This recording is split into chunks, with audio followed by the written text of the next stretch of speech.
Pour la 6e édition du Festival africain de l'Imbra, Canal Pourpre est allé à la rencontre de l'association Petit Soleil. Sur ce magnifique festival de l'Imbra, on trouve évidemment une multitude de choses, mais surtout on trouve aussi des associations qui font des choses merveilleuses, dont vous allez nous parler, j'espère. Cette association, c'est Petit Soleil, et on peut lire effectivement, pour qu'un enfant grandisse, il faut tout un village. Donc Florian de France, de Thiviers. C'est ça, oui. Bonjour. Bonjour. Et Bella qui vient du Congo. Du Togo. Du Togo. Mais pourquoi je dis toujours du Congo? Je ne sais pas, je connais ni l'un ni l'autre. Du Togo, voilà. Donc parlez-nous un petit peu de ce que vous faites. Alors nous, l'association, c'est avant tout l'aide à l'épanouissement et au développement donc, des enfants du Togo. Et donc principalement, on a 20 orphelins en charge. Donc voilà, on les assure sur tous les plans, que ce soit matériel, hygiénique, vestimentaire, mais aussi psychologique. On fait beaucoup d'activités avec eux, donc des sorties pédagogiques, des pique-niques, on les amène dans des musées, on leur fait découvrir un peu leur pays quoi en fait.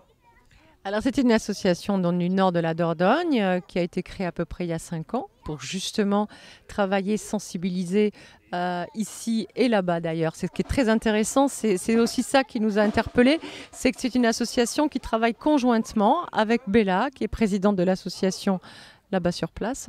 Oui, oui. Effectivement, nous travaillons ensemble pour le bien-être des enfants orphelins du Togo. Précisément des enfants de Noépé, un village situé au sud du Togo, qui ont tellement besoin de nous tous, pour survivre. Et c'est ce à quoi on s'est tenu, on a donné le nom Petit Soleil. Ce soleil qui suppose être une lumière, un sourire, un apport que chacun, vous et moi et les autres, et tout le monde apportera à ses enfants. Et donc l'association Petit Soleil fait bien de choses, surtout les membres de Thiviers, ils mettent toute leur énergie pour apporter un plus, parce que vous voyez, c'est avec ces articles-là qu'on arrive à subvenir aux besoins de tous ces enfants. Nous n'avons pas de soutien d'autre part, c'est avec ces articles. Et on fait manger les enfants tous les midis. On s'occupe de leur rentrée, de leur fourniture scolaire et tout ça. Parce que aussi parallèlement aussi, on fait aussi de la rénovation d'écoles maternelles. Oui. Parce qu'on est une association basée que sur la petite enfance. Et donc on fait des rénovations beaucoup d'écoles maternelles et des jeux de construction pour enfants. Donc tout ce qui est balançoire, toboggan, vraiment pour que les enfants ils puissent s'amuser, s'épanouir, développer la créativité aussi. J'ai vu que sur votre site que vous organisiez des chantiers. Je me suis intéressée justement à l'hiver 2015-2016 où j'ai été vraiment impressionnée par le nombre de choses que vous puissiez organiser. Vous parliez justement de rénovation, mais aussi il y a des sensibilisations, mais aussi il y a pourquoi pas des ateliers danse africaine pour les gens d'ici qui veulent aller là-bas. Et est-ce que les gens répondent présents? Est-ce qu'il y a des demandes par rapport à nous, à tous les gens d'ici, les personnes qui ont envie de faire quelque chose, qui vont sur place, qui font un travail pour les enfants, qui se font du bien aussi. On joue un petit peu les deux dans une ambiance et d'aller dans l'énergie vers l'énergie des enfants. Ouais, c'est ça. Ouais, on a eu des demandes depuis 5 ans. Il y a eu pas mal de volontaires européens qui sont partis là-bas vivre l'expérience à l'africaine quoi en fait, dans un village. Voilà, une intégration vraiment et un échange avec les enfants, participer avec les projets. En fait, c'est allier le côté voyage et découverte tout en aidant la population locale en fait. C'est pas du tourisme où on met des devises comme ça et après on s'en va. Là, c'est vraiment pour aider aussi, participer à aider les gens et principalement les enfants, quoi. Un tourisme de cœur, un tourisme participatif, un tourisme aussi qui ne s'arrête pas au simple séjour, parce que je pense que les personnes qui y vont 15 jours, 3 semaines, continuent après à tisser des liens, à envoyer, à parler. Ce sont peut-être vos meilleurs ambassadeurs. Et j'ai lu quelque chose absolument effarant et qui m'a beaucoup touchée sur ces enfants. Vous allez peut-être plus pouvoir nous en dire, Bella. Chaque année, il y a à peu près 300 ou 400 enfants qui sont envoyés aux frontières, alors avec le Gabon, avec la Côte d'Ivoire, parce que ce sont des enfants dont les parents ne peuvent pas subvenir à leurs besoins. On leur fait miroiter qu'on va s'occuper d'eux et on retrouve ces enfants comme esclaves, littéralement, sur les champs de canne à sucre ou les champs de cacao. Est-ce que vous, par rapport à ça, vous essayez de faire des choses pour sensibiliser? Effectivement, vous l'avez constaté, c'est suite à la pauvreté des enfants ou des parents que ces enfants sont envoyés vers d'autres frontières pour pouvoir subvenir. Et parfois, ça tourne très mal. Et quand vous arrivez chez nous, par exemple, vous voyez qu'il y a des parents, des personnes très âgées qui ne peuvent pas s'occuper des petits-enfants que leur fils ou fille les a laissés. Et donc, du coup, il y a des gens qui arrivent et qui leur proposent de s'en occuper. Mais une fois la frontière franchie, c'est toute une autre réalité. Ces enfants reviennent malades, ils sont exposés à des intempéries, à des trucs qu'il ne faut pas faire. Et c'est vraiment triste. Et c'est par rapport à cette idée que nous essayons de regrouper le peu d'enfants orphelins que vous voyez là pour les sensibiliser qu'il n'y a pas meilleur ailleurs. Il vaut mieux vivre chez soi avec le peu qu'on a et de grandir, de développer ce qu'on a, plutôt de grandir en ayant l'esprit qu'en se forgeant, on devient forgeron. En forgeant, on devient forgeron, comme on le dit chez nous. Ouais. C'est très juste. Il en est où votre projet d'orphelinat? Il y a des murs de construits. J'avais lu une opération, un parpaing, un sourire pour commencer à monter des murs. Vous en êtes où? Alors là, cette année, donc, on a acheté donc, le terrain.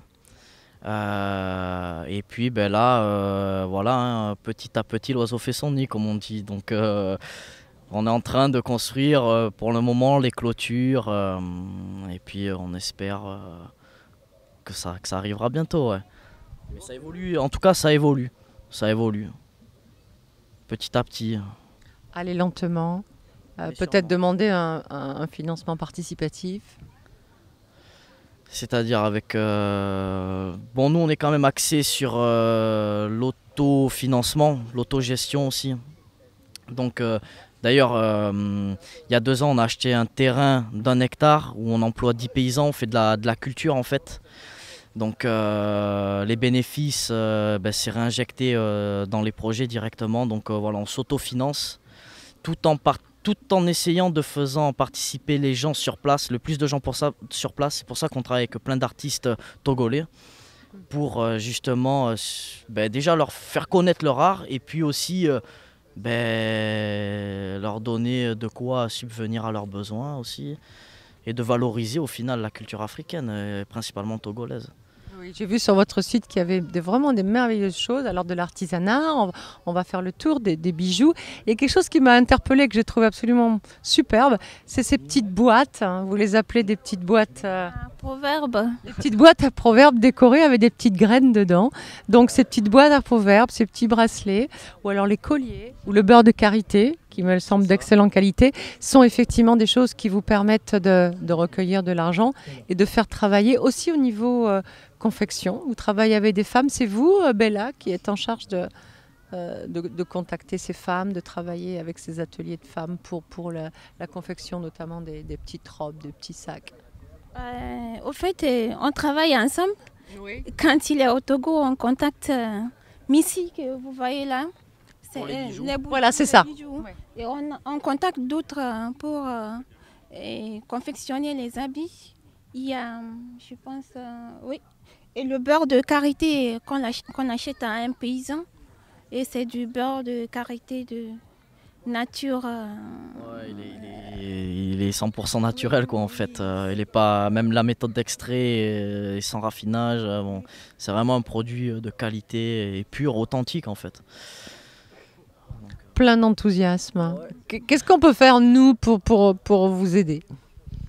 Vous pouvez tout faire en fait, hein, libre à vous, financièrement comme bénévolement, même si vous voulez carrément aller sur place, il n'y a pas de problème, vous nous contactez. Et voilà, vous serez accueillis là-bas à bras ouverts, très chaleureusement, et voilà. Je dirais d'abord merci à toutes les personnes qui essaient de acheter un petit truc pour participer à l'épanouissement de ces enfants. Et je demande aussi aux uns aux autres de ne pas hésiter parce que nous, on l'investit vraiment et il y a des choses qui se passent. Et sans eux, on ne pourra pas aboutir. Et donc, pour donner la chance à ces enfants de vivre un peu tout comme les autres, pas totalement comme les autres, mais d'avoir au moins une sensation d'être heureux, de ne pas hésiter, de nous contacter, de participer, on est là. On va venir en rendez-vous et c'est vrai qu'acheter un petit collier, un petit bracelet va pouvoir fournir quelques repas à des enfants. C'est peut-être peu pour nous et c'est beaucoup pour eux. Merci beaucoup. C'est un échange aussi quoi. Comme ça vous avez quelque chose qui vient d'ailleurs, ça permet de voyager. Voilà, et en plus de ça, il y a un artiste qui pourra manger lui aussi quoi. C'est super. Merci beaucoup. Merci à vous deux. Merci. Merci à vous, au revoir.